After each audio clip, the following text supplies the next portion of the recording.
Boarding जमिनीचा व्यवहार झालेला असताना ट्रस्टचा पुणे पालिकेकडे अर्ज ट्रस्टने बोर्डिंगच्या विकासासाठी अर्ज केला होता। महापालिकेने बोर्डिंगचा मंजूर केलेला प्लॅन TV9 मराठीच्या हाती।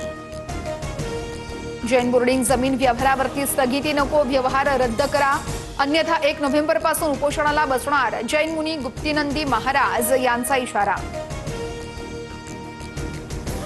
पुण्यात सारसबागेतील दिवाळी पहाट कार्यक्रमात गोंधळ, चालताना धक्का लागल्यावरून वाद, पोलिसांनी वेळीच मध्यस्थी करून वाद मिटवला। लाडकी बहीण योजनेमध्ये 164 कोटींचा घोटाळा, 12,000 पुरुषांनी 13 महिने प्रत्येकी 1,500 रुपयांचा लाभ घेतल्याचं समोर, माहितीच्या अधिकारातून प्रकार उघडकीस।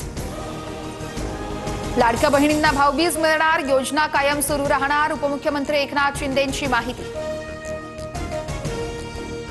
मुंबईत पाडव्याच्या मुहूर्तावरती सोनं खरेदीसाठी लगबग, सोन्याचे दर 1,31,000 तर चांदीच्या दरात घसरण होऊन प्रति किलो 1,60,000 रुपये। चांदीच्या खरेदीमध्ये आज वाढ होण्याची शक्यता। दिवाळी पाडव्याच्या मुहूर्तावर कोल्हापुरात हंगामातील पहिल्या गुळाचा सौदा, आज मिळणारा दरावरती यावर्षीच्या हंगामाचा दर अवलंबून असतो।